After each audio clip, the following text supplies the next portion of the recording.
Voici le corrigé des exercices de spécialité que vous avez dû faire aujourd'hui.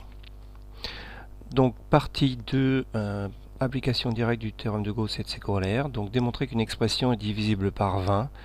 20, on sait que c'est 4 fois 5. Donc il suffit de démontrer que A est divisible à la fois par 4 et par 5.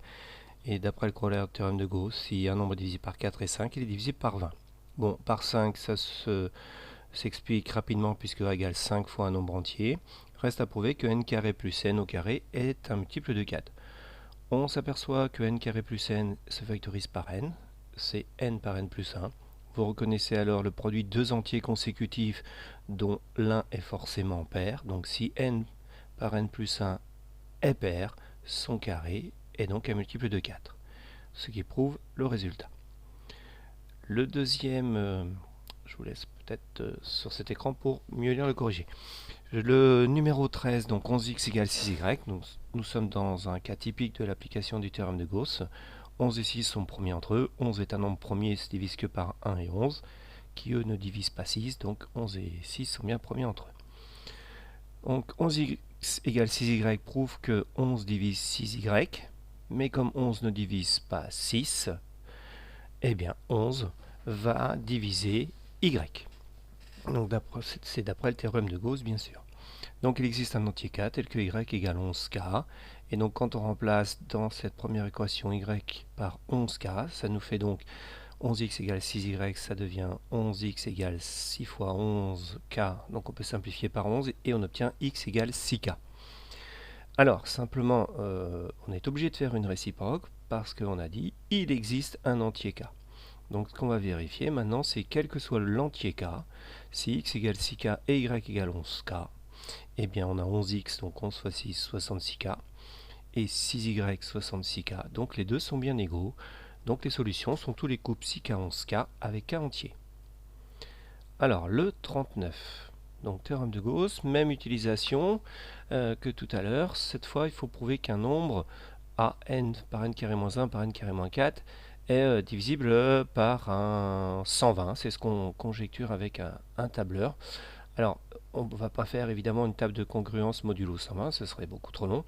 Donc l'idée c'est de trouver des nombres premiers entre eux qui divisent A et qui donnent 120. L'idée c'est de s'apercevoir que 120 c'est 15 fois 8, donc 15 c'est 3 fois 5, et donc de prouver que A est divisible par 3, par 5 et par 8. Alors comment fait-on cela? Donc A, n par n carré moins 1 par n carré moins 4. On remarque les égalités remarquables n carré moins 1 et n carré moins 4. Donc n carré moins 1, ça devient du n moins 1 par n plus 1. Et n carré moins 4 du n moins 2 par n plus 2. On les remet dans l'ordre. n moins 2, n moins 1, n plus 1, n plus 2. Donc on a un produit de 5 entiers consécutifs. Donc ils sont divisibles évidemment par 2, 3, 4 et 5. Maintenant, puisque A est divisible par 3 et 5, il est donc divisible d'après le théorème de Gauss par 15, pour prouver que c'est divisible par 8. Bon, nous n'avons pas 8 nombres consécutifs, mais simplement dans ces 5 nombres, il y a forcément un nombre qui est multiple de 4 et un autre qui est pair. Il y a forcément deux nombres pairs, un multiple de 4 et un pair sans être multiple de 4. Par exemple, si n-1 est pair, n plus 1 sera aussi pair, et comme on a deux nombres pairs consécutifs, il y a forcément un qui est multiple de 4 et pas l'autre.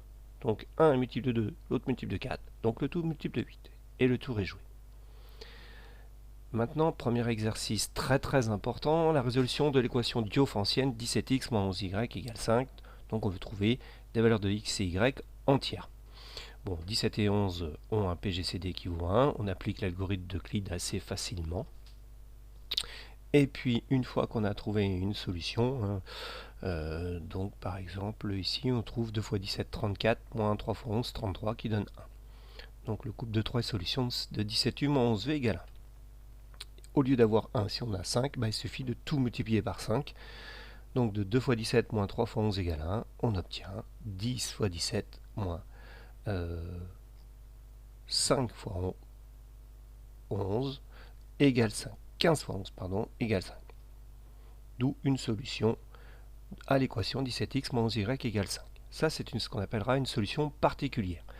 Maintenant, on veut essayer de trouver toutes les solutions. Donc, pour que x et y soit une solution, x et y doivent vérifier 17x moins 11y égale 5. Donc 17x moins 11y égale 5 est aussi égal à 10 fois 17 moins 15 fois 11.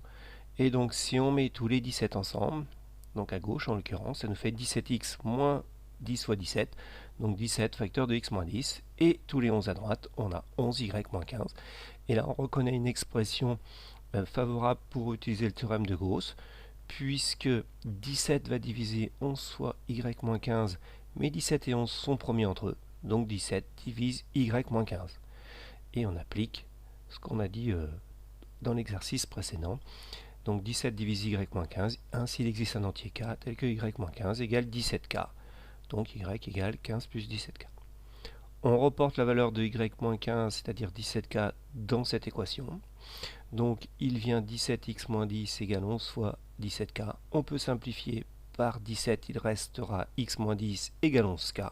Donc x égale 10 plus 11k. Comme tout à l'heure, il faut faire la réciproque pour conclure. Et donc, que toutes les solutions sont sous cette formule. 52. Exercice qui peut paraître compliqué, mais vous allez voir qu'il suffit de procéder méthodiquement comme l'exercice précédent. Bon, vérifier le calcul, ça, il n'y a pas de souci. Donc on obtient une solution particulière. Et maintenant, on va chercher une solution générale en posant, comme l'exercice précédent, soit x, y, une solution de E. Donc 13 fois 17 plus 4 fois 7 égale 249, également égal à 13x plus 4y. On regroupe les 13 du côté gauche et les y du côté droit pour avoir ce résultat-là. Et en plus, on arrive donc, comme tout à l'heure, à 13 qui divise 4 fois 7 moins y. 13 et 4 étant promis entre eux, 13 divise 7 moins y, c'est-à-dire 7 moins y égale 13k. Y égale 7 moins 13k. On reporte dans cette équation-là la valeur de 7 moins y qui est 13k, ce qui nous permet d'avoir 13 facteur de x moins 17 égale 4 fois 13k. On simplifie par 13 et on a le résultat. On applique la réciproque et on conclut sur les solutions. Le petit c peut paraître compliqué, mais bon, on doit bien se douter qu'il y a un rapport avec ce qui précède. Donc on a introduit une inconnue supplémentaire, le z. Donc l'idée, c'est d'écrire z en fonction de x et y dans la première équation pour l'injecter dans la deuxième. Donc on obtient z égale 28 moins x moins y. On l'injecte dans la deuxième équation et, comme par enchantement, on retrouve en simplifiant l'équation du petit b. On a les solutions pour x et pour y. Et donc z, qui est 28 moins x moins y, à cette valeur-là. Le 53. Donc le 53, un quotient qui va mêler toutes les notions d'arithmétique vues depuis le début de l'année. Pour une première égalité qui ne pose pas de soucis, mais qui nous permet d'écrire quand même que 3n carré plus 13n plus 3 égale 3n plus 4 par n plus 3 plus 1. Ça ressemble à une division euclidienne. Et pour montrer qu'ils sont promis entre eux, on isole notre 1, puisqu'on a notre théorème de Bezout sous la main. Et effectivement, on obtient 3n carré plus 13n plus 13 moins 3n plus 4 fois n plus 3 égale 1. Donc 3n carré plus 13n plus 3 et n plus 3 sont bien promis entre eux d'après le théorème de Bezout. Maintenant, à quoi ça va nous servir? A est donc un quotient. Pour que A soit naturel, il faut que n plus 3 divise le numérateur 2n-5 par 3n carré plus 13n plus 3. Mais n plus 3 et 3n carré plus 13n plus 13 sont premiers entre eux. Donc on applique toujours et encore le théorème de Gauss pour en déduire que n plus 3 doit diviser 2n moins 5. Ensuite, quelles sont les valeurs possibles s'il y en a plusieurs?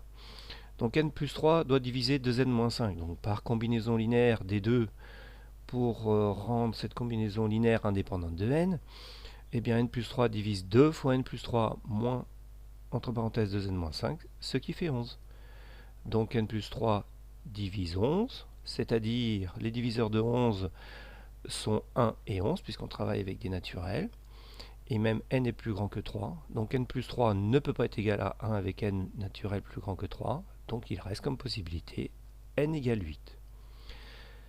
Maintenant 62 et 63, des histoires de congruence. On va voir comment ça se transforme avec les problèmes précédents. On doit résoudre l'équation 11x congrue à 7 modulo 26 qui s'écrit 11x égale 7 plus 26y ou 11x moins 26y égale 7. Cette équation, on sait qu'elle a des solutions pour la bonne et simple raison que 11 et 26 sont premiers entre eux. Donc le PGCD des deux nombres vaut 1 et on sait que l'équation 11x moins 26y égale un entier a des solutions si l'entier est un multiple du PGCD. Alors quand il vaut 1, il y a toujours une solution. Et après, donc il suffit de trouver une solution particulière. Donc avec un peu d'intuition, on remarque 11 fois 3, 33, moins 26, 7. Donc voilà une solution 3 et 1. Donc j'ai une solution particulière et on reprend la méthode des exercices précédents en nommant x, y un couple solution de l'équation. Donc 11x moins 26y égale 7, 11 fois 3 moins 26 fois 1. On regroupe les 11 ensemble et les 26 ensemble et on applique la méthode précédente, en n'oubliant pas de faire la réciproque. Et donc on arrive au résultat final. L'équation 11x moins 26y égale 7, les solutions s'écrivent x3 plus 26k. En fait, il n'y a que x qui nous intéresse, puisque y égale 1 plus 11k ne nous intéresse pas pour le problème. Donc x égale 3 plus 26k, c'est-à-dire que x est congru à 3 modulo 26. La deuxième équation est beaucoup plus rapide. Pour quelle raison? Eh bien 13x congru à 8 modulo 26 s'écrit 13x égale 8 plus 26k avec k entier, ou encore 13x moins 26k égale 8. Et comme on l'a dit juste avant, l'équation 13x moins 26k égale un nombre n'a de solution entière que si 8 est multiple du PGCD de 13 et 26. Sauf qu'ici, le PGCD vaut 13. Donc, il n'y a pas de solution.